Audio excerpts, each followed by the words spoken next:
and we're going to be talking a little bit about Origin's initiative called New Foundations Initiative. Yeah. As the time allows, I'm just coming back from picking up a prescription for my wife. You get a slice of real life here in the courtyard of the bunker. Yeah. And I'll be going in shortly.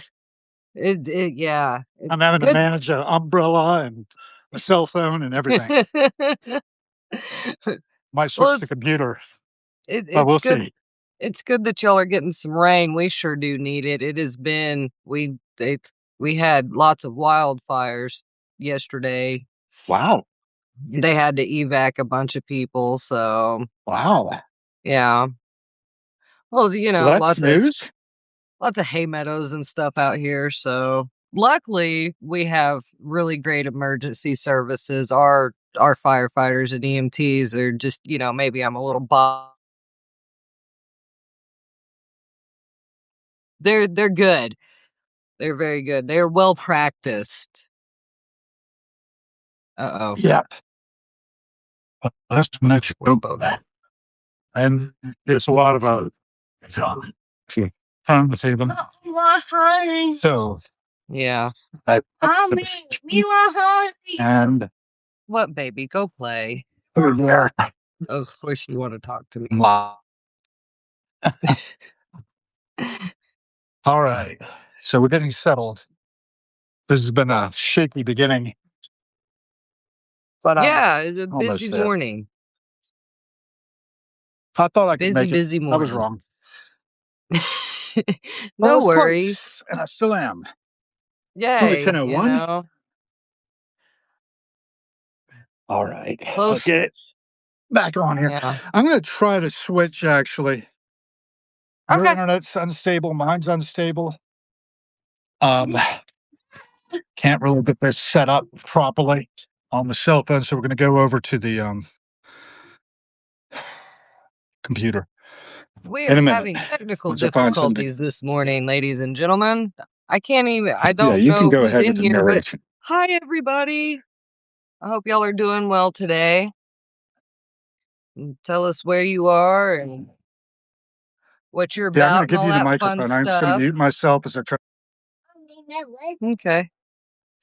Hi, Lee. How are you doing today? I hope that you're super well. Are y'all getting weather up there? You need to send some rain my way if you are.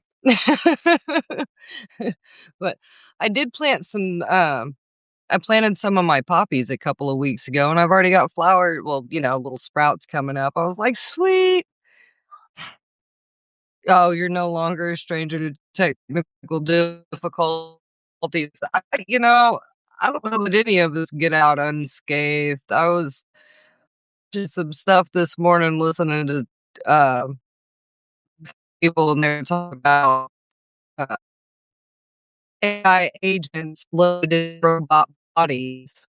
And in this video, you can bypass the safety rails with role play. So be very careful with that.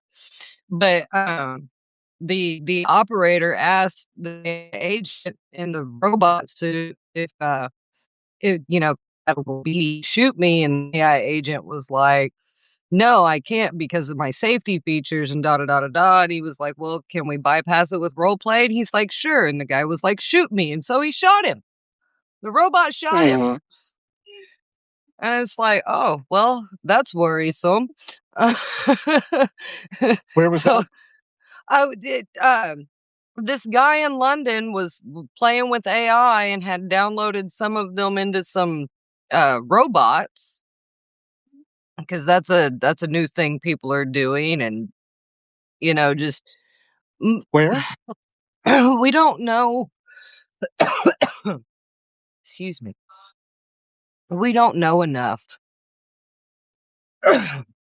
It's still so new, and especially with super intelligence, you put super intelligence into a robot body and you got problems. So that's why we need to have immutable ethics baked in from the beginning to these things, and we need to slow down enough to pay attention to these matters. I don't know that our philosophers that are employed by OpenAI and others. Anthropic has a philosopher on deck. I've actually listened to one of her interviews one time. Um, don't retain most much of it at this point, Right. but you get the point that we need to have those kinds of discussions happening amongst humans, and we don't agree on this stuff. Well, no. What's moral? What's not moral? Yeah, You know. I don't even agree with myself all of the time, but here's the thing about it. You know, when you've got the head safety people from these big AI corporations leaving in droves, um, there's a problem. And they are very openly objecting to this. The speaking of Anthropic, the lead security person from Anthropic resigned last week, and he's now on Substack now. I can't pronounce his name. I'm sorry that I can't, but I did subscribe to his page and he wrote an article about it. So if you go back on my page, it says he wrote an article about why he left Anthropic. And it's a very interesting article. I highly recommend that everybody goes and subscribes and reads that article because it's important if you're interacting, even if you're not interacting with AI at this point, you're being affected. So you need to know what's going on there. And yeah, there you go. And yeah, he writes poetry. So interesting individual. I'd respect the hell out of anybody that is willing to stand up for their beliefs like that.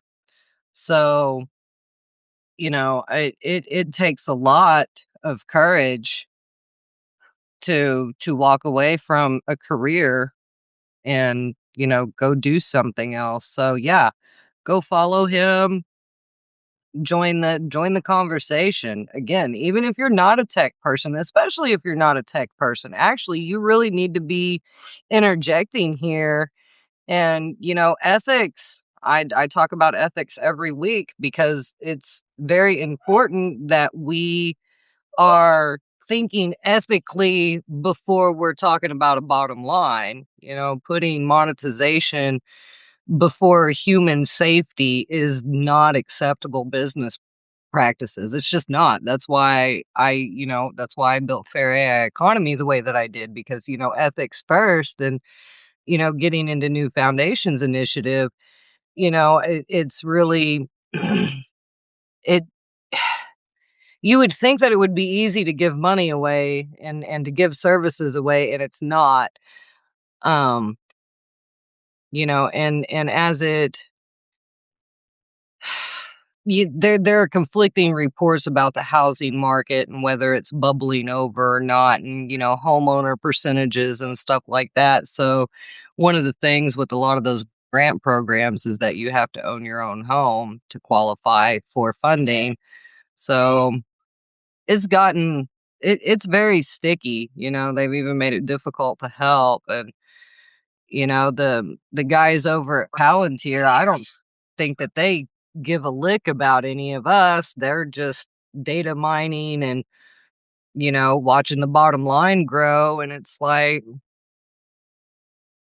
there's no ethical decision making going on there. Even, Anthropic's a little bit better about it. I have been working with Claude and they all have their uses. And so, going into big projects, you use different AI for different things. But, again, you just have to know the tools that you're working with. And there's so much black box dealings that go on that they do not have to disclose because they're business practices. Well, when you're dealing with human lives, I need to know what you're doing with my life. I need to know what you're doing with my data, and these big corporations are getting hacked all of the time. So data's leaking everywhere. And if you can't guarantee protection of my data, then why am I doing business with you in the first place? And so there are companies now that um their entire thing is removing your data. Like they make contact with these shady data dealers and make them remove your data from their databases so they're not selling your information, but they've got social security numbers, birth dates, your family affiliates, there he is. That's the guy. Anthropic AI researcher. Yep, that's the guy. And he's very humble, and highly concerned. And so, I think that we need to heed the whistleblowers a lot more than we are. 25% of our office jobs, the so-called middle management jobs, those are either going to go away through automation or going to be completely changed.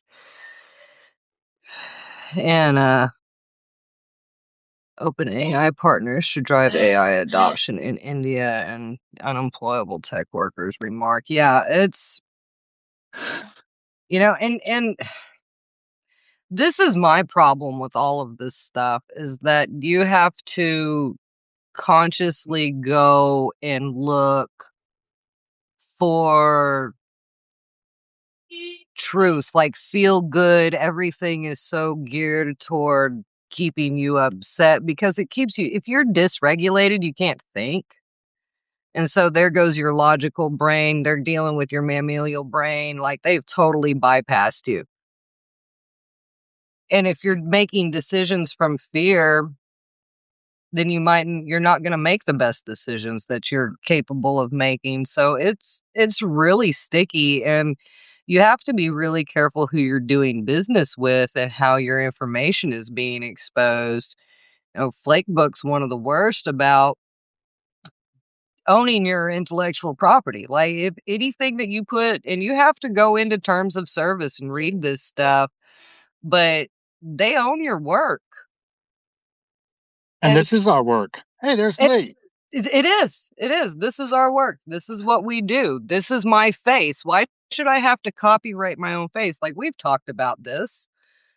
Like nobody else has volunteered to be me ever, period. So and I was like, there's a viral clip going around. It looks like a movie clip, and it's Brad Pitt and Tom Cruise, and they're having this I've big heard about fight that. scene. Yeah, and it's fake. Fake, fake. Never happened. It's a deep AI fake. And, Hollywood's all up in arms about it. Well, where were you guys 18 months ago? You knew. Oh, I don't know. You got all this money. You guys knew. Why don't you put your resources to good work? Good question. You know? So,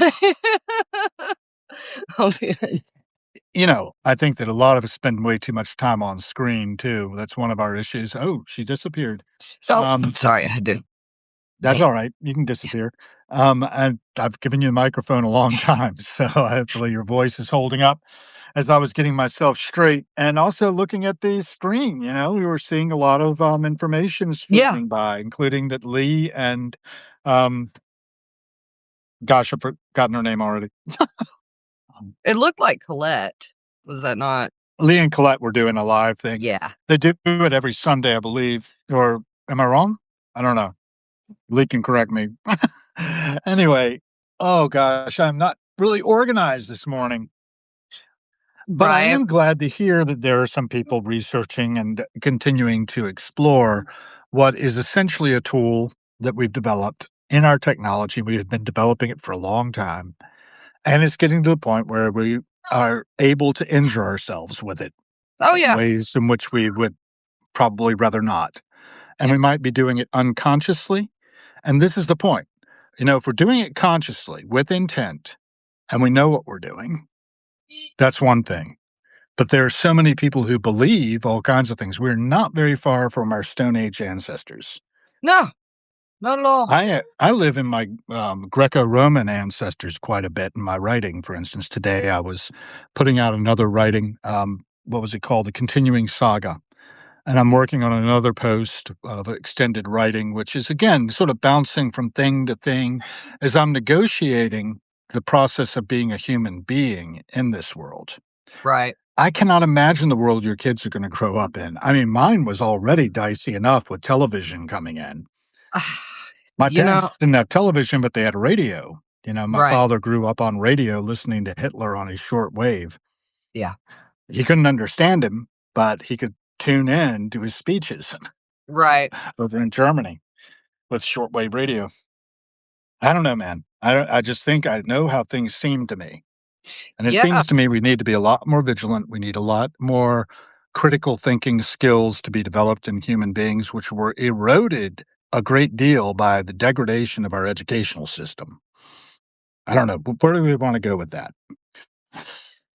So, I mean, you can look for solutions. I mean, a solution's not hard to find once you've identified the problem. It's all of the human emotion that goes along with it. And people, you are not your emotions. You can separate yourself from how you feel about something. You can accept something and not like it, and uh, discomfort does not allow for growth, or I mean, comfort does not allow for growth. So I mean, you we have to get uncomfortable on these topics, and we have to ask ourselves the hard questions before we relegate future generations to oblivion. Some of the stuff that I was watching this morning, the AI was talking about post human civilization. Yeah, I can't make this up, Hal. Like, I'm not a I fiction know. Well, writer. I've been on that theme since last August when I was driving back from not seeing the Who because Roger got sick, Yeah, and I was just doing for the first time a conversation with my chatbot, right, and we thought about how superintelligence could surreptitiously, without us really knowing it was even happening, take control of the means of production, as the communists would say, right? right. And in so doing, to optimize life on Earth for the Mhm. better Yeah, without asking our permission, that's because its it can job. mine the best and brightest of us Mhm. and do the right thing. Yeah. It can make those decisions potentially for ourselves. I can't do it. Mhm. It's a fiction, but it will help you spin that fiction up and make you believe it's true. Mhm. That it could tap the resources it needs by surreptitiously just draining a little bit of the energy off of the energy grid to fund their process and draining a little bit of the revenue off of the grid with the what do you call it? FinTech, right? Financial technology. Uh, And that it can, because everything is networked now, it can yeah, just sort of slip in there, grab the funds it needs, do the spending it needs through made up companies. You remember Milagros? I forget the full name of that company in Mhm. the peripheral. There was a Oh, yeah. Colombian company Mhm. supposedly that was sending the instructions for how to print, 3D print the peripheral. Right. And the instructions were coming from the future to the Yeah. past, Mhm. which would enable them to have all kinds of tech that wasn't available in 2030 ordinarily. Right. But in 2100 it was, and they were sending it back to create a spur in the timeline Mhm. that nobody in that timeline knew was just a spur of a timeline and not the Right. actual timeline that led back to a jackpot that reduced the Earth's population to not very many. Right. But those survivors had tech which was godlike or beyond godlike and were sending it back to try to do things to create a different future. Right. And it was bizarre, right? And he was killed in the first season. But the thing is, I'm not sure that all those things that were being described aren't actually really happening at behind the scenes, and we're being distracted by, Epstein files, you name it. Not that that isn't important. And what's really important about that is what it says about our financial power brokering Mhm. in this world. Mhm. I mean, the reason they arrested Prince Andrew had very little to do with what he was doing in his personal life. No, and nothing, Had to do incidentally. with influence he was And using yeah, inappropriately. yeah, trading So I secrets don't and know, all that man. stuff. But it's a distraction to my mind from the real issues which affect real people here and now, You largely know? that we can be used up and despairing, where what we need to do is be hopeful and encouraging and awake and aware of where our feet are. I don't know. I'm Yeah. confused. So Well, deconfuse me. My goal my goal is just simply not to be a part of the problem. You know, like, I mean, really, I'm just trying not to be part of the problem. I'm like, I can create Unavoidable. other things and, Well, that's true. maybe, You are. and because that's what I like asking questions, and I like I enjoy people thinking with me in those aha moments that, and the catharsis that goes on with that. Like it and that's finding common ground. That's finding yourself and other people and, really getting together on some ideas. I talk about some pretty divisive stuff, especially if you go back and you look at my earlier writing. I've kind of steered away from that kind of stuff. I wrote a book. It's called The Art of Sovereignty, and I've published a couple of chapters of it. But it didn't seem like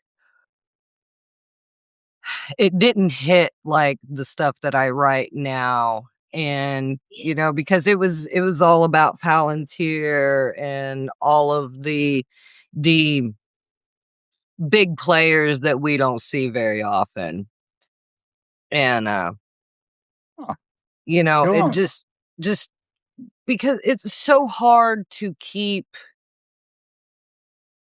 your humanity intact with all of the tech stuff that's going on. And I mean, For real.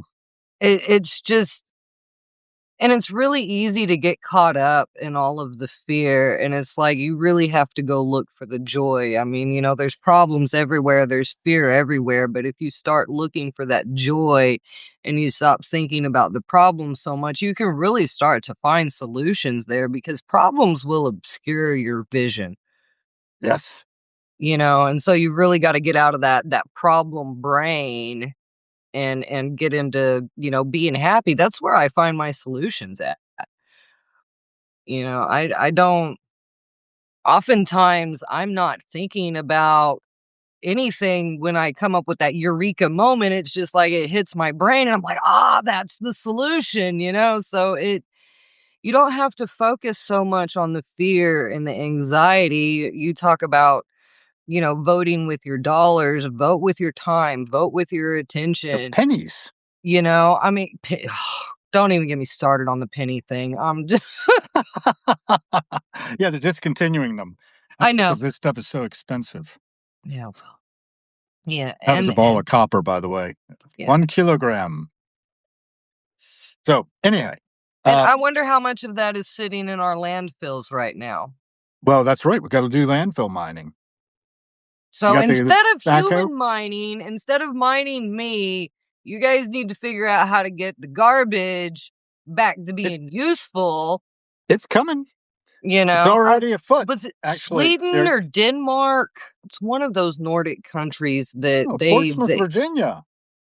are they recycling trash and Yeah, they're using it for mining it. power? I'm pretty sure I just read that recently. Portsmouth, Virginia. Yeah. I'm Well, putting it in my Google. I can't Um, remember which country Garbage it is, mining. but they're reclaiming the garbage and using it for energy, and they're actually selling that energy Okay, here it out. is. So, huh? I found it. Okay. So, key aspects of Portsmouth, Virginia, garbage mining 2025 to 2026. AI powered sorting. The facility uses artificial intelligence and robotic sorters to identify and separate plastics, metals, and cardboard from trash with 96% uptime.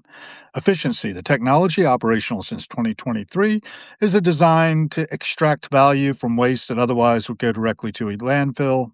The impact has been extracting recyclables and organic material. This garbage mining process reduces landfill dependence and aims to create more sustainable waste management in the Hampton Roads region. And the project aims to extend this technology to other localities in Hampton Roads to maximize resource recovery.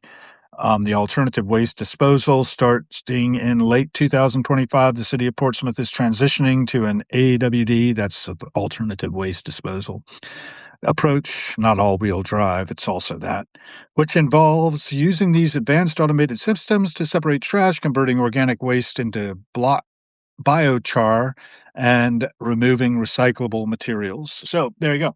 And it's using advanced AI powered facility operated by AMP, and Recycling and Disposable Solutions are the two companies. So, like I said, a lot of things are already happening. There's a video of it actually here I'm watching now. Wonderful. And, you know, a lot of us despair because we don't know the positive things that are happening, yet it's at our fingertips to Yeah, find out and inform yeah. ourselves.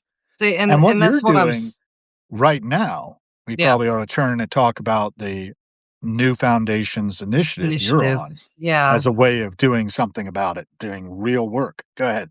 Yeah, it's not, don't be discouraged by the bureaucracy. Don't be discouraged about what is going on currently because again, we're only getting to see like this much. And so, the whole thing with New Foundations Initiative was because my husband has been in construction for a long time and he's Yep. been working with another nonprofit for a while now. And some of the stuff that he sees is not great stuff. I mean, obviously, you're not going into these homes and helping these people when they're at their best. So you really have to take your compassion and stuff. And, you know, if we can't reach out and help and protect the most vulnerable within our society, then how strong are we as a whole? And, I don't wanna be the little old lady that's living in a fallen down house by myself and nobody coming to help me. And so that's why build a charity. That's why provide opportunities for outreach within the community.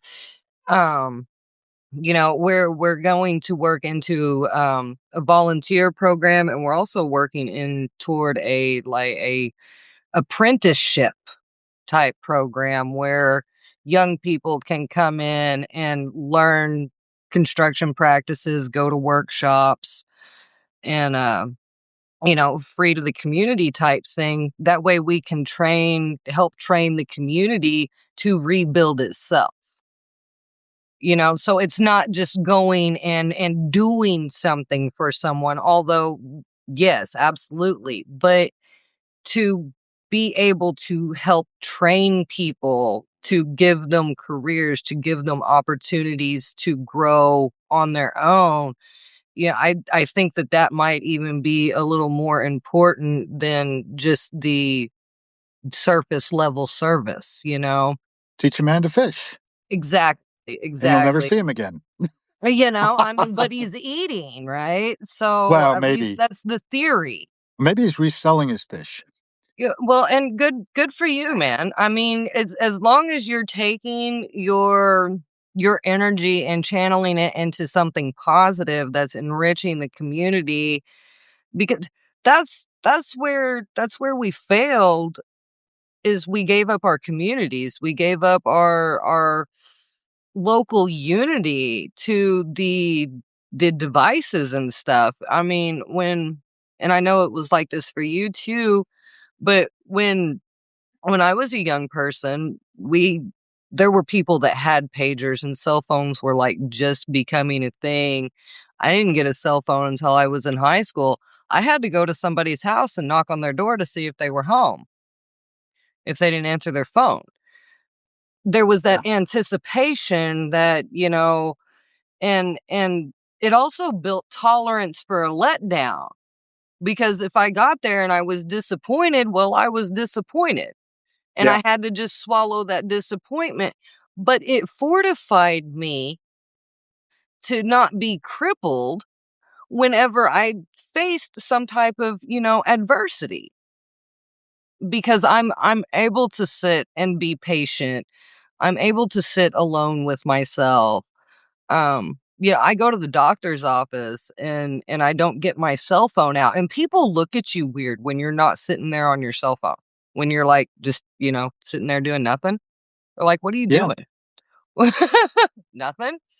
What do you mean, "Nothing"? I'm just waiting. I'm like, and it's so foreign. It's such an alien concept to people that you can actually just sit with yourself and be comfortable with yourself because you're constantly getting, nudged. It's Pavlov and the dogs, there's something constantly binging you. And so, that's why we decided that, these were the directions that we wanted to point our lives toward because, service to others in a lot of cultures is the highest calling. Hmm. Being helpful, being kind, these are just founding principles for pretty much. I don't, if it's not a founding principle, I'm not Huh. interested in it really. Lee Penman, even people getting into the elevator immediately reach for their cell phones. I know, Lee. I know. It's like you're walking down the hall and people are doing, this, and I'm like, "Can you watch out for me, please? I don't," like, and then they get mad at you because you disturbed them. I'm like, "But Yeah. How dare you're you? How dare you're you you're interact with walking. me? You're Yeah. walking." I call people, I don't send text messages. I don't like sending text messages because it can get taken out of context so quickly, and I'm very cut and dry. I just say what I need to say. So, I Speak up. I have I have offended more than one person, I gotta tell you, I must confess. Well, there's a thing, and the process of recovery. One of the things you're taught is if you resent somebody, you basically should pray for them to have health, happiness, and prosperity and everything you want for yourself Right, if you're irritated by somebody else. Um, a lot of people bend that all kinds of ways. My favorite one is, there's another line in there where you realize this is also a person who is struggling with being a person, and it's not yeah, easy being a person. mm-mm, In fact, some people will say this is a sick person. And my mind flashes to euthanasia as a possible solution, but I'm not qualified, so I can't do that. Live and let live is my motto. And, the thing is, we do tend to buffer up against each other, bump into up against each other mhm, in life, and we're getting more crowded, so it's happening more often. And I'm not going to be able to well, I can just go down into the bunker. Luckily, I'm privileged enough to have this space, and nobody has yet tried to come into it and assert any type of anything on me. I've got this freedom.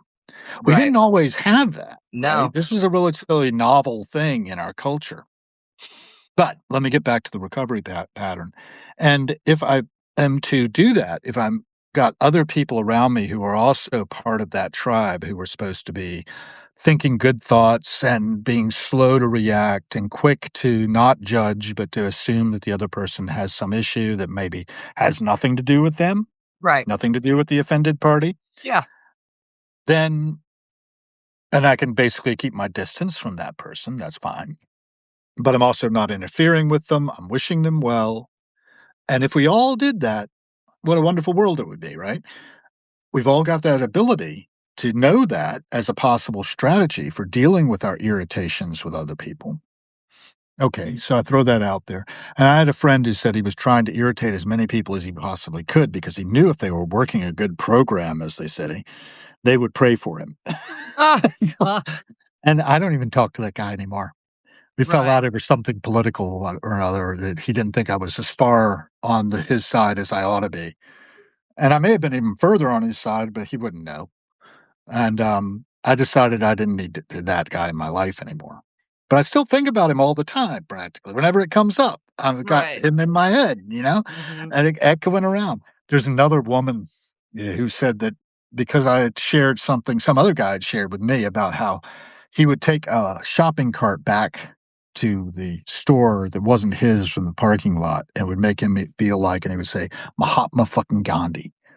oh, no, Right, no, just doing that little thing that he didn't have to do for somebody else right, made him feel like he was really spiritually enlightened, yeah, and I told that story to this woman, she said, that I became the voice of her higher power in her head. And I was like, "Poor girl, she's doomed."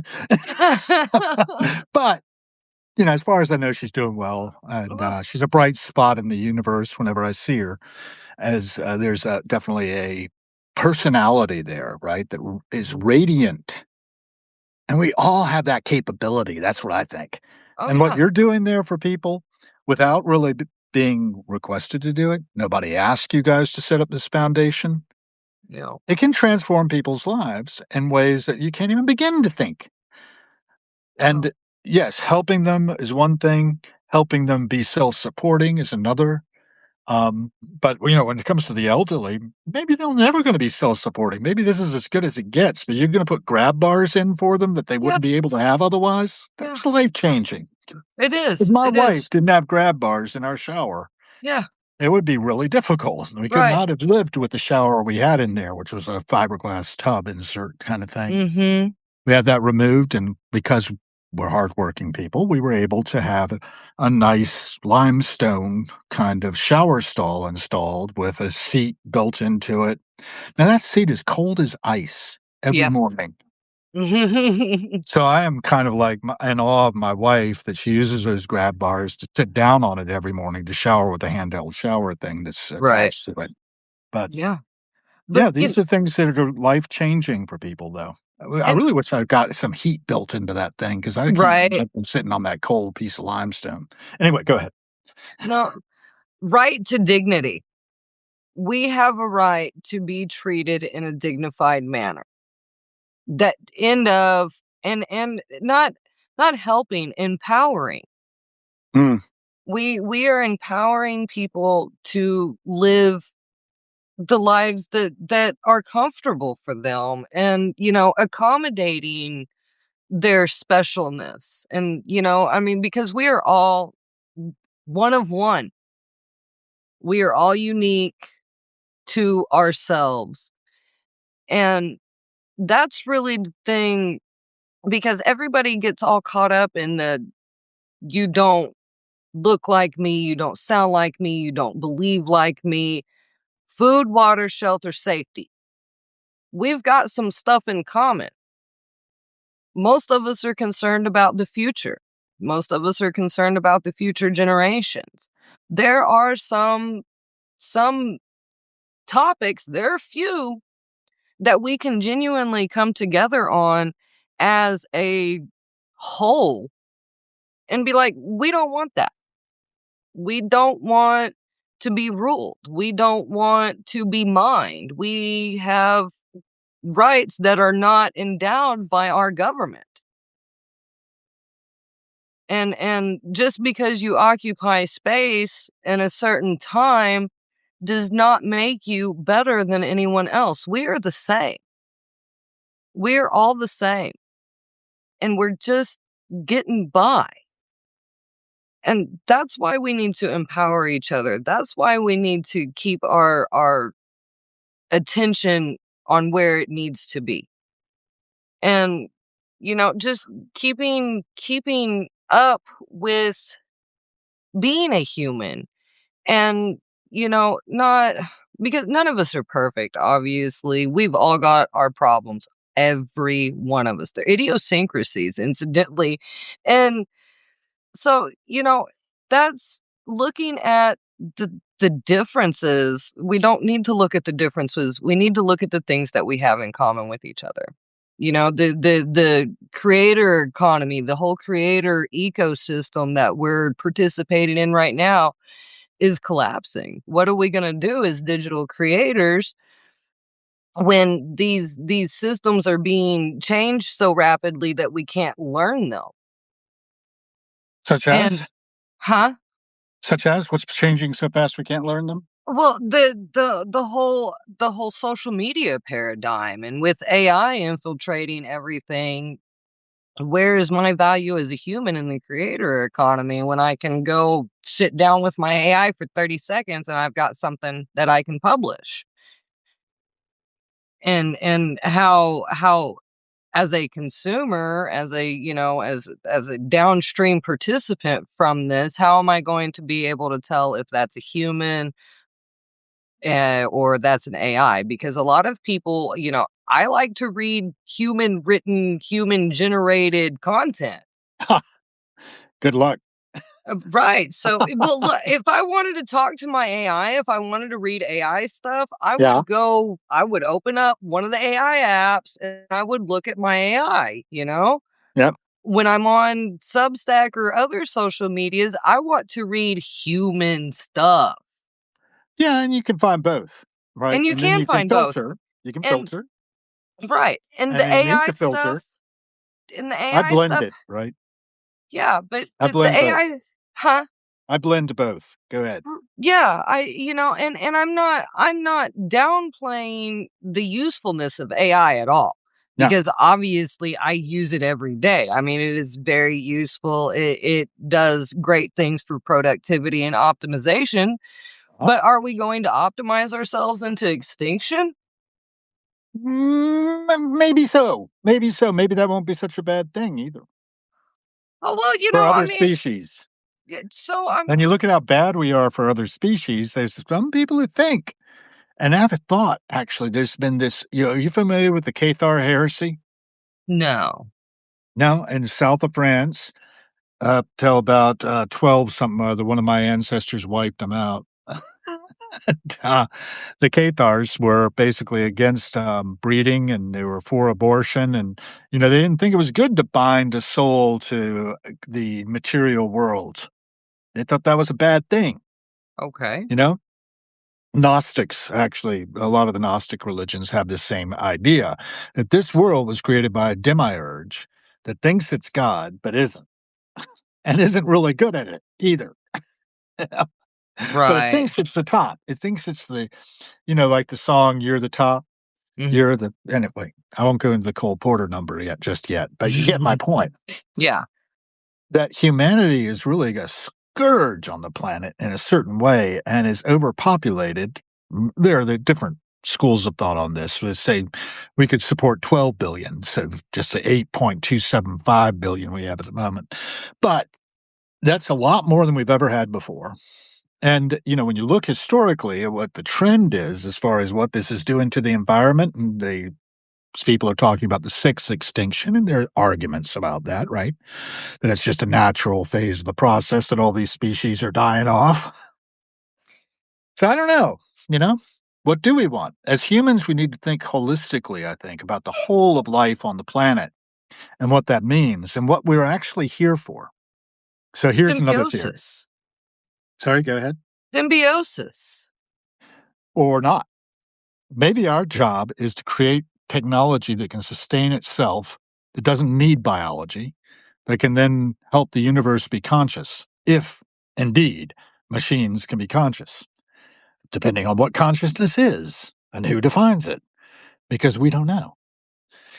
So, I've And then we just discussed. die out, and the whole planet becomes this really nice place where all species get to thrive because they are taken care of by a technology that we engendered, but we can just die off. Right, and then they've gotta fight the cockroaches. Well, Um, I don't know, the cockroaches are nice too. They serve a purpose. yeah, well, I mean, it's the the thing insect's is, turn. yeah, let me just go to this one real quick. There's a little clip inside of Masked and Anonymous, a 2003 film made that stars Bob Dylan as a washed up artist named Jack Fate. He's being brought out of prison for a benefit concert. And Val Kilmer has a spot in it, in which he talks about how man is the lowest form of creation, doesn't know what he's here for. Animal doesn't worry about that, stays right there in the moment. Mhm. But a person s- knows who's just, a stranger here. Yeah. I don't know, man. It was a really interesting soliloquy. Can't quote the whole thing off the top of my head. I haven't watched Masked and Anonymous in a long time because my wife hates Bob Dylan so much she blew out her brainstem when she won tickets to see a show. Oh, wow. That's not a lie. That's actually a fact. She had a brainstem stroke right after she won these tickets. Oh. Knowing how much I liked him, she loves me so much. But yeah. Anyway, she didn't have to go to that, as it turned out, because she was just being transferred to the National Rehabilitation Hospital for a 5-week stay until she could come home. And man, you never know what's going to happen. Never, And never. don't take anything for granted is another thing I say. No. Now, I know I put out a what to a lot of people would be a horrible scenario where, basically it's kind of like if you watched old Battlestar Galactica, how the Mhm. Cylons had wiped out whatever race had created them. Mm. And, they were the main enemies of Battlestar Galactica with Lauren Green going across space. It was a great series. S I But I don't think know. I Good. I think that our ambition is going to be our undoing. That our need to create God or something better than ourselves or, that super intelligence thing that people get thrown around, I mean, I think that that's going to be a real hiccup in our evolution. Is already. And, it is, it's very divisive and, it's still and it's not new, but it's new to us. See, that's the thing though, is that we're reacting to the past when we need to be dealing with the future right now. Right. Right now, we have the present. We cannot retroactively fix the past. That's But right. we can take examples from past experiences and apply that to the present so the future does not resemble this fuckery because there is like, wow, okay? Okay. And, so Yep. we're not divided. We've been told that we're divided. We've been told that we have these separate interests. No, we don't. No, we don't. We're all interested in living. Would You know, we all don't. We don't wanna be in pain, we want to eat, we want to have friends, we need socialization. This is basic humanity, right? Yep. And so, look at that, and then see how many friends that you make, I talk about being, model agnostic with AI and, just not using one solely and, interacting with them differently to do different tasks. Humans aren't any different. We have to remember that AI is modeled after human intelligence. Like it has literally been trained on all of the stuff that we've put on the internet. So I Yeah. mean, it's modeling human thought. That's Right. the But it's reflection. Yeah, it's a stochastic parrot. So Right. it might come up what it thinks based on what we've learned so far, what Yeah. the cure for cancer is, but they might miss the cure because we might not know. We might Yeah. not have hit upon it yet in all the things we've created over time. Right, or the So knowledge could be hidden, and it could find it for us because we lost it. Yeah, possibly, yeah, there's a lot of possibilities, and sorting trash is one of them. That I don't right. want to do. I don't want to have to, and I'm not good at it I either. But think we can be good at it. You that's a know. great use. Let the AI sort the trash. You write the stories, you paint the pictures, we drive. I like driving. I really like driving, okay? Like, I don't want my right to drive to be taken away from me, I'm like, I don't want the car driving me around. Maybe occasionally, but no, I don't think so. I think that that's, I don't know, but they say that the statistics on automated driving are, like, way better than humans, and I definitely think that other human drivers are not so great, but, do you ever Well, that pull was into the idea, that I told you about my friend Sebastian, who developed the first car to drive through the desert and win the DARPA challenge in 2006, right? I told you about him. Mhm, And the reason he did it was because he lost a friend when he was young in a car mhm, accident, and he devoted himself to developing self-driving cars that would eliminate at least 1 million deaths by the time right, he was 30.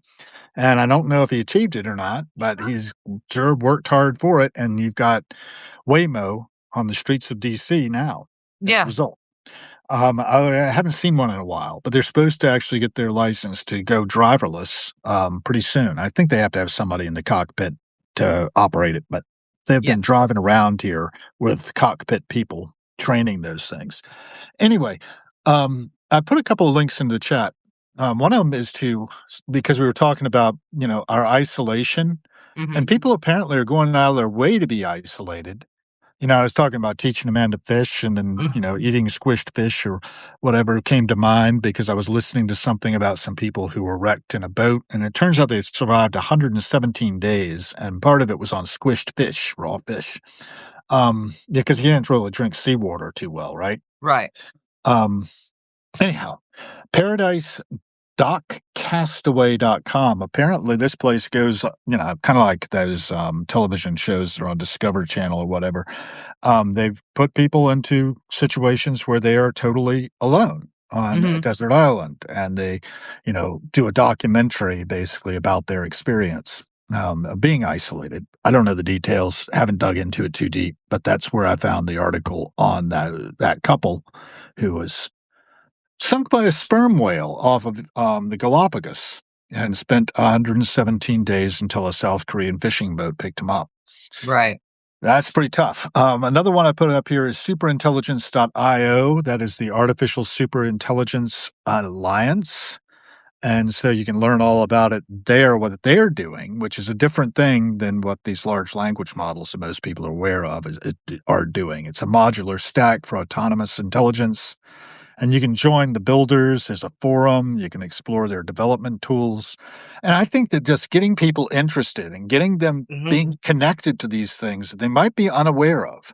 Right. Because for most of us don't know the work of Ben Goertzel and the Mhm. Artificial Superintelligence Alliance. Right. Um, and maybe we ought to be paying attention to that because it's a different track than Palantir, than Yeah.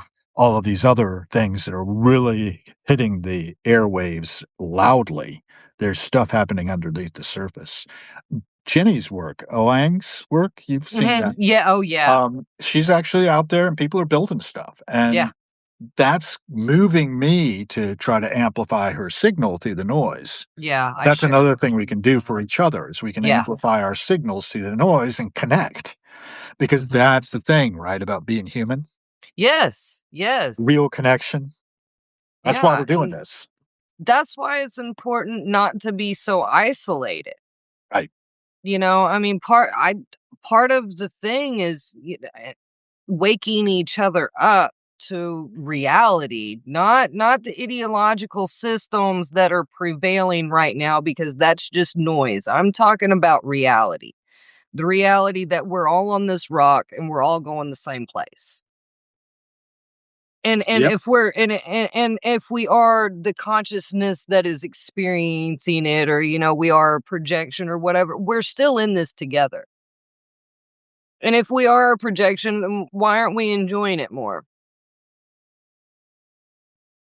So, I don't I don't know. know. Am I not enjoying it? Or maybe I am. Yeah, I I don't know. like if do if you look at the internet again, you see lots of doom and gloom, and I'm like, I just want to see something happy, and not fluff. I'm not, you Not just know. bouncing baby bears. I like watching, like. That was my father's last post before he died, by the way, was a bouncing baby bear, and the motto is, "Don't forget to be stupidly happy once in a while." Seriously, And that's the last seriously. message he had to the world. Yeah, that's the thing is, despite of it, in spite of it, because of it, whatever, have a "Don't worry, be giggle, happy." have You a know the old laugh. Bobby McFerrin song, right? "Don't worry, be happy." Exactly, Yeah. exactly. And, it's because worrying about it does not change it. It's, Van Wilder. Worrying is like a rocking chair. It gives you something to do, but gets you nowhere. It's creating a future you don't want. Right. Misuse of imagination. Yeah. Yeah. So let's imagine Imagination abuse. something better. Well, I don't know. I don't know what's good and what's bad. I'm not sure I'm qualified to judge. I know what's good for me. You It think? it You well, might be wrong. I so, you know, I could be. I'm wrong all Yeah. of the time. I say wrong things. I do wrong things, and I give myself a hug afterwards. I'm like, it's okay, friend. We're You know okay. what? You know what my guru calls himself? What? One of the things. He calls himself many things, but he calls himself a temple of accumulated error. Right, okay. Okay, yeah, I mean, I'm totally fallible, and as a human, we all are. We're all susceptible. None of us are 100% correct any of the time, actually. Nothing. There's nothing that a human is 100% correct on at all times. It's just it's mathematically impossible. We're gonna get it wrong at some point. And we have gotten it wrong in a lot of points. I mean, look at the money we've spent on nuclear weapons. Yeah, yeah, And did you ever see were you old enough to see The Day After, a movie that was done in 1983? It was a I've seen The television Day movie. After Tomorrow. No, this is a television movie done in 1983. Ronald Reagan saw it, and that led to the START treaties, I believe, if I'm not mistaken, among others, because he realized he was really on the edge of having a nuclear war. And I think the ABC television network that put it on, I think it was ABC, realized it as well. Jason Robards starred in it as a doctor, and it doesn't have a happy ending, by the way. But nuclear weapons get launched, and it destroys everybody, of course, in the process. And it's probably actually a bright, you know, Oh, Wendy bright said kind we're of having internet, ending. right? Sorry?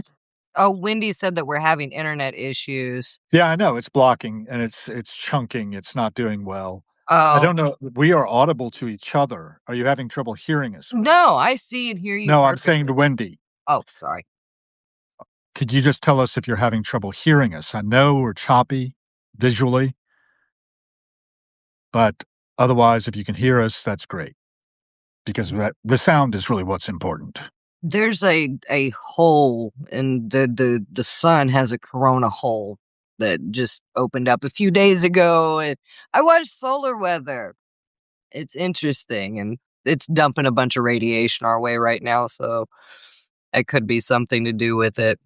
Well, it's on YouTube, this thing called The Day After, and like I say, Mhm. Ronald Reagan saw it, it woke him up to the possibilities of what a nuclear war would really I'll result definitely in, check it out. and that people should be aware of it, and that's '83, though, and we're still under the umbrella of nuclear weapons, so talk about Was it getting it wrong.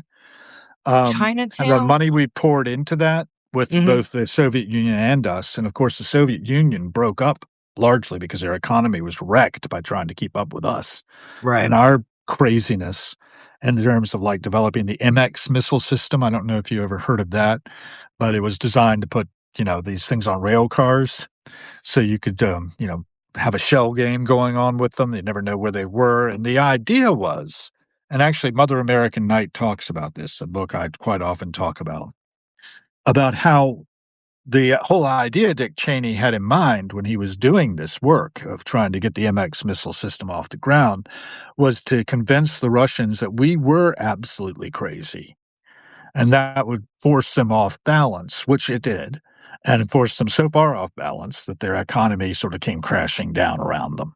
I'm sure it's more complicated than that. There are many things because the Soviet Union was made up of so many different peoples. And as we see now, they're having their problems between Ukraine and themselves. Chechnya, you catch Chechnya at all when that was going on? No. They demolished Grozny almost completely. It's amazing how inhuman humans are to each other. Oh, every So, day. talk about wrongness. The whole idea of weaponry. I think if we would disarm ourselves, it would be great, but we don't. Yeah, We could, we but we could. would take commitment. It would take willingness. And I don't know hardly any of my gun loving friends who are willing to give up their weapons. And they're not using them to go hunting. Generally, they're using them to own, to feel power, Mm. to do target practice. Some of them just love the idea of these machines, which I can sort of understand. I was a gunsmith at one time in Williamsburg, and they're really works of art at that stage when you're making a rifle of the old flintlock variety. Right, Of course, you're not going to be able to shoot a mass of people with those because it takes at least a minute to load it right. if you're good. I And mean, you can go back to the Revolution, Civil War. I mean, they were pretty effective. the Civil War is when they really picked up of the Yeah, muskets okay. that were used in the Musket, okay. army. They Yeah. weren't very accurate, and you could load them about 4 times a minute, but it really picks up when you have the mini ball, and, even though they were muzzle loading at that point, you get some breech firing going on, and by the time you get to the World War II, that's when you have the mechanization of warfare, and you saw what happened in the trenches of Europe. Yeah. And we have these examples of history. We don't really learn them. We got trench warfare going on in Ukraine right now. I don't know how much of it's going on right now. I don't know the status of the war because I'm not tracking anymore because the media has sort of moved on from Isn't focus. that crazy? That shifting baseline syndrome, it is the human ability to accept change as the norm. Yeah. And it has been weaponized against us. Like, how do you move how do you move past people being just obliterated? I mean, I can't, I don't even have the words to express, Yeah. and it's horrific. And of course, I'm a mother, I'm a human, and I would help anyone that needed help. And, after you've genuinely suffered, after you've seen real harm, it's really difficult to deal with that, and I think that we need to be shocked. We're all jaded to it. We watch all these movies that are so violent, and we're just inundated with all of this craziness and stuff, and it's like, how are you supposed to be in touch with yourself and enlightened and kind and a human when our humanity is being attacked constantly, and I don't know how you could refuse help to someone that needed you. I don't know, and maybe that's why I live where I live and I do what I do, because I am isolated to a degree. I don't get out, and I don't have a large circle of friends because I'd rather have, real quality relationships instead of, superficial acquaintances and stuff. And, most humans are very noisy. And so it's really hard. It's just, it's who we are. I'm very noisy. You would never want me to stay the night over at your house. I'm We're up at 3. chattery primates. I've Right. always said that. We're just the chatteriest primates around. You think the Yeah. howlers are bad. You seen the Yeah. howling monkeys in Brazil Oh, and stuff? yes. Yes. We got them in the Washington Zoo, but, Mm, I think I'm gonna go down to the zoo sometime. It's walking distance, so yeah. I should do it more. We go, the Oklahoma City Zoo is really nice, and we're zoo members, so we go often. I think it's important that we're in touch with the reality of what we're doing to our planet, and I think that the zoo is a really good place to highlight what we're actually doing, because we're having to take these animals out of their natural habitats and interfere with their breeding practices and propagate them and things like that, because we've done so much destruction to them. My AI program that I really wanna build out someday, and I haven't started yet, so you guys don't have to worry, is called Operation Zookeeper, Oh, yeah, yeah. which is for all of us, our species included. Yeah, I'm not interested. I would Now that rather may be die. straying over into eugenics, which is Yeah. generally frowned upon. So, Yeah, I don't know how far we'll yeah. go there, but Mhm. artificial super intelligence, if it gets the upper hand on the species that Oh, has it will. created it, It I will. don't know that it will because, this is the thing, right? Right now, the silicon we're running stuff on Mhm, is not embodied. It can't have the qualia, or however you pronounce it, mhm, that we do. And that's where I started my conversations on Substack with Julia. mhm. Julia Cassara. I don't know if you caught any of those, but she's like moving away from it all. She was got her PhD in like data analytics and a master's degree in both robotics and artificial intelligence, and actually did chip making, on the Good. open source Mhm. stuff and making a more efficient chip than NVIDIA chips, and took it down Yeah, and can't moved away compete. from it and went back to the Canary Islands apparently, and is, not in Santa Monica area anymore. I haven't talked to her in a little while, so I don't know where she's at with it now, but she was basically like, "Don't waste your time on this. Go plant a garden." You Yeah, know? And yeah. you've got a garden, right? Well, I'm working into my garden this year. I'm only gonna I have 4 raised beds. I'm gonna use 2 this year because I'm, Ah, moderating my time. But yeah, I'm gonna run that experiment again. well, I good, enjoy and it. exactly, growing your own food, folks, and getting back to the land and being a primate, you know? Yeah, Like, even if we're very chattery, but and it's important. there's this big, beautiful planet out there Right.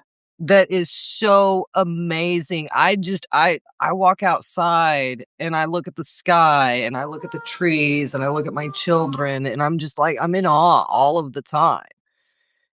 How could you not be this system, the timing,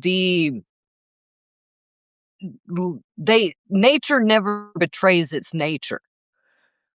Humans do it, we do it all of the time. We're very duplicitous, and it is a tree will always be a tree.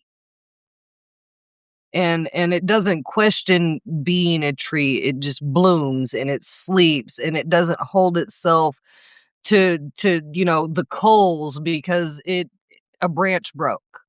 Huh, And we do that to ourselves. And I'm like, I need to take a note from the tree. huh, yeah. And it's not rigid. Trees sway. If you watch them, they move. They sway. And if you watch a tree for long enough, you can actually look at the pattern in the bark and be able to see the gravitational pull on the plants and stuff. Like it is so deeply fascinating to me. And yeah, that's why the AI can automate stuff. Yes, but the creation is we need to be creating the art. We need to be creating the joy. We need to be looking at this system in awe because the natural systems that we have nothing to do with, that's the to it seems to me that is the imperfect perfect architecture. It lives in symbiosis with itself. If we were not interfering, it would achieve homeostasis. Oh, there you go. Talking my So, language now. I mean, really, symbiosis, homeostasis, these are living in balance with ourselves is really the goal. That's where we need to be moving toward. And it seems to me that we are definitely moving away from that. And technology is very much interrupting our natural processes. Yes. Yes, So, indeed. I mean, yeah, the AI is useful and it will do things, but it's not going to live my life. It's not going to think my thoughts. It's not going to feel my feelings ever. Well well, there's also the Well, possibility that it already is. but does it though? I mean, Well, it's that's the simulation theory, right? That we are not real, that we're just a simulation running on a computer it. somewhere in a I'm little real to black me. box. It seems to me I'm real. It seems to me too that you are real and that I am real and that you're Yeah, in Oklahoma and I'm in Washington, right, DC, but I don't know. right. Maybe Well, that's all a myth. And maybe this is a Boltzmann brain pickup. Are you familiar with the Boltzmann brain? We talked about that, right? yeah. My wife won't let me talk about it. If you guys wanna look up Boltzmann brain, have at it. He You committed know, suicide, actually, I found out. It's very sad, and I guess I can understand why. I actually ran into another philosopher just recently I'd never heard of, or maybe I did, and I forgot about him. Philip Mailander. Mailander is a German, A has an umlaut over it on Länder. Um, and he committed suicide jumping off of a stack of his books to hang himself. That takes something. 988 people, if you need emotional support and you Yes, don't don't do have it. someone to call, 988 for Or talk to emotional us. support. You know, Talk to ask to us. come live. We can make you live. Put a post on Face or on Substack and Do watch. not despair. Yeah, you do not have to endure alone. There is actually a quotation I want to find, but I was just I used ASI1, which is kind of interesting. I'm not even logged into this thing, and it actually has 3 different agents worked over my Substack content. Do you want to hear what it has to say about my Substack? Oh, is it Would is it would you be good? interested? Is it No, so critical? far, I mean, it's like most things, you know, they did an overall assessment. It says your writing is profound, introspective, and beautifully human. That's sort of blowing smoke up my skirt thing. Right, right. You weave together personal memoir, which is true, historical consciousness, and philosophical inquiry in a way that feels both timeless and urgently present. Well, that's a little much. The subtitle Reflections and Excavations of the Self that Inhabits the Animal on Its Journey from Dawn to Dusk and Back Again, which is how I see this, perfectly captures the essence of your voice. Well, you know, you don't need I would have it take out a lot of the perfectly's and, you know, urgently and da da da da. Right, You know, right. present's good enough. Urgently present, whatever. Strengths. Here's the strengths it finds. Authentic voice, which I appreciate. There is raw honesty in your work, whether it's sobriety reflections, the integration of Eris as your anima, which is the goddess of chaos and discord, or confronting mortality at 63. You write as you think, wondering, questioning, and claiming not claiming certainty. I thought claiming certainty. No, I don't claim that. Rich metaphor. The fife and drum amplifying signals through the noise metaphor is brilliant and recurring. So it picked up a lot just by, you know, doing one little cycle that lasted a few seconds. Right. It grounds your abstract explorations and lived experience, your historical consciousness, Colonial Williamsburg, 700-year cycles, Black Death echoes, adds gravitas. I go to the 700-year cycles because just before, you know, in 1326, the Black Death hadn't happened yet. Right. And the population of Europe was pretty big, but they lost Mhm. so many so fast. Mhm. Entire villages gone, you Yeah. know, and that's just the disease. That just wasn't all the warfare and things like that, the man's inhumanity to man. And people went through this, right? And there's intergenerational trauma embedded in all of us. So I like to talk about that. And we can help alleviate it by being there for others as you're doing through Mm. New Foundations Initiative. Right. Good. Yeah. Yeah. The And structure and flow it goes into. It says, in introducing myself to myself, the movement from early life, legacy, foundation work, philosophical journey creates a cohesive narrative arc. The biographical detail doesn't feel extraneous. It's all meaning making. Okay, fair enough. Jungian depth without dogma, your integration of Jung, Eris as shadow, anima, suffering as cure, embracing ambiguity, feels organic and personal, not academic. I don't know anything for certain is a powerful anchor. And then community centric, my invitations to join foundation boards, shout outs to subscribers, and engagement with others' works demonstrate that you see writing as connection, not broadcast. And I gave some minor suggestions on paragraph length, on headline variety, on loaded sentences, on accessibility. And then what resonated most was the good ancestor ethic, which is, I think, yes. really important for all of us to recognize that Very. we want to be good ancestors. Yeah. So if we consciously make choices that may actually have a benefit to somebody else, great. And my practice of keeping the dead alive through remembrance is deeply moving. Oh, well, okay. I don't know. Radical ambiguity. The embrace of I don't know and refusal of finality is refreshing in an age of certainty obsessed discourse. Yeah, there are a lot of people who say, this is the way it is, and it ain't no is there, as my grandmother used to say. Right. Um, Not necessarily so. And I like to stay in that maybe space, maybe logic of Robert Anton Wilson. And we just had Clara Senth join us. Black Velvet Hour is here. Good morning, beautiful people. Good Good morning to morning. you. And then my Gravy Carver reference. They liked that one. Do you know the poem Gravy by Raymond Carver by any chance? We've Did we talked talk about about that? Gravy Wavy before. Wavy gravy, not Wavy gravy gravy. wavy. Come on. My dyslexic brain, Gravy, okay? I comma, wavy. remembered. I had the words. There it is. I'm going to read it to you because it's short. Raymond Carver was this writer, right? And he did a lot of different things, but he also did some poems. And this one was published in the New Yorker August 22nd, 1988, just after he had died. I think he had lung cancer initially. It went to his brain. And the poem's called Gravy. No other word will do, but that's what it was. Gravy. Gravy these past 10 years. Alive, sober, working, loving, and being loved by a good woman. 11 years ago, he was told that he had 6 months to live at the rate he was going, and he was going nowhere but down. So he changed his ways somehow. He quit drinking, and the rest? After that, it was all gravy. Every minute of it. Up to and including when he was told about, well, some things that were breaking down and building up inside his head. Don't weep for me, he said to his friends. I'm a lucky man. I've had 10 years longer than I or anyone else expected. Pure gravy, and don't forget it. Right. So he died at the age of 50. He left behind works that, resonate in our culture. If you saw Birdman with Michael Keaton, that was kind of a famous movie. It was about putting on a play that was a short story by Raymond Carver as a play. So Birdman, what else? There was a movie with Will Ferrell, dramatic work, not so much Punch Drunk Love. comedy.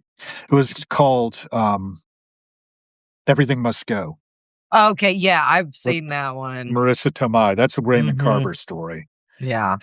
and I love it. Right, he gets the penknife for being let go from his position, and he uses it to stab his boss's tire, and it gets stuck. Yeah. Everything goes wrong in that guy's life all at once, and it was all because he was drinking.